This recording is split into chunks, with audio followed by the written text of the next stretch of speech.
Good day, Kamaster! Welcome sa Battery Master TV. Ang topic natin sa araw na ito ay itong Motolite Champion. Ang brand sa battery na ito, Champion. Ang size or sukat sa battery na to, 3SM. Ang AH or ampere nito, 70 ampere. 12 volt, low maintenance battery. Ibig sabihin, di tubig kung tawagin. Pwede mong bantuan pag wala na sa level ang tubig. But remember, distilled water lamang ang pwede mong ibanto. So ito ay baterya ng ating customer na si Sir. Ito ay pinaglumaan ng battery niya. Nagpapalit na ng battery. Bumili sa akin ng 3SM Champion Maintenance Free. Maintenance Free na battery ang binili niya. Ito ay di tubig pa ito. Hirap na daw ito mapa-start. Nag-hard starting na. 2 years na daw tong battery na to mula pagkabili niya. Nakakabit ito sa sasakyan na Mitsubishi L300. Year model 2000, diesel engine. So, alam naman natin, pagka diesel engine ang ating makina, mahirap paandarin yan pag mahina CCE ng battery. Lalo na itong battery na to, di tubig lang po ito, low maintenance. Ibig po sabihin kasi ng low maintenance, di tubig lang po yan. Hindi yan maintenance free. Magkaiba po ang maintenance free. Yun po yung less hassle na. Hindi mo na kailangan na tutubigan yun kapag once na natuyuan or naubusan ng tubig kasi disposable ang maintenance free battery. So, isishare ko lang sa inyo itong battery nito. Atin itong i-check ngayon. Kung ano ang nagiging dahilan, kung bakit nga ba hard starting na, ayaw na mapa-start sa nasabing sasakyan ni Sir. So, atin ito i-check. Unang-una na gagawin natin sa pag-check ng battery, syempre, tester muna natin yan. Ayan. Positive at negative. Ayan. As you can see, Kamaster, kung makita nyo ang reading ng voltage sa battery nito, 12.9 volts. Malakas po ang reading yan. Pagka ganyan, 101% po yan fully charged. Ibig sabihin, full charge po yan. Pero, hindi pa tayo tapos. Pag agad tayo kampante, porkit malakas ang voltahe ng ating battery, sabihin natin, bakit hindi mapa-start ang ating sasakyan? 12.9 volts yan. Bakit kaya? Kung tutuusin nga, 12.4 to 12.6 volts, mapa-start na ang sasakyan. Ano kaya ang nagiging sanhi na dahilan nito?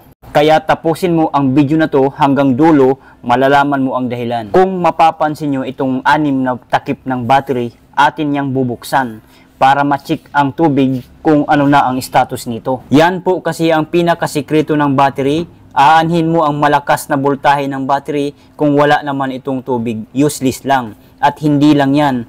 Kung mababa na ang CCE ng battery, possible na hindi mapa-start ang sasakyan mo. Ika nga, high voltage, low current. So, bubuksan na natin ito. Ayan.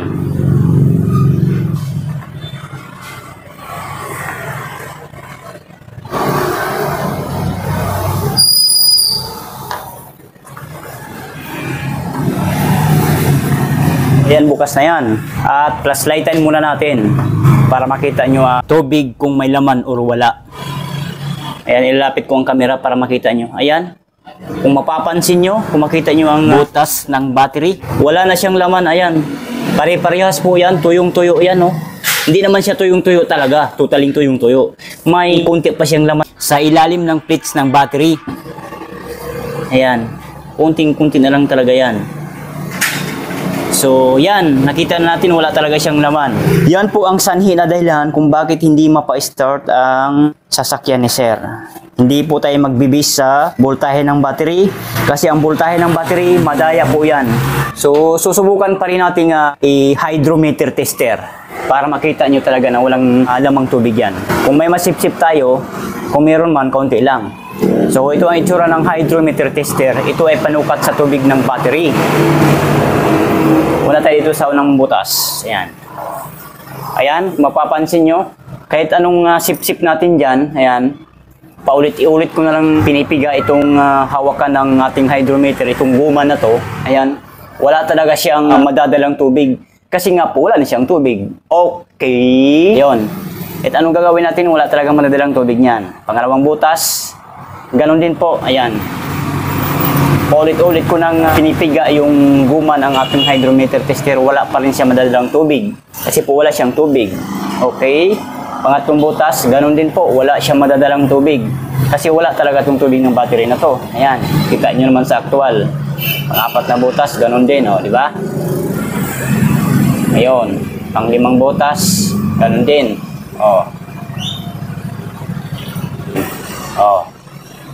Kasi pang-anim na butas, o ganun pa rin. Wala pa rin madadala tayong tubig. Ayan. Kasi wala talagang madadalang tubig ito kasi nga wala na siyang tubig. Ayan. Kita nyo naman. Okay?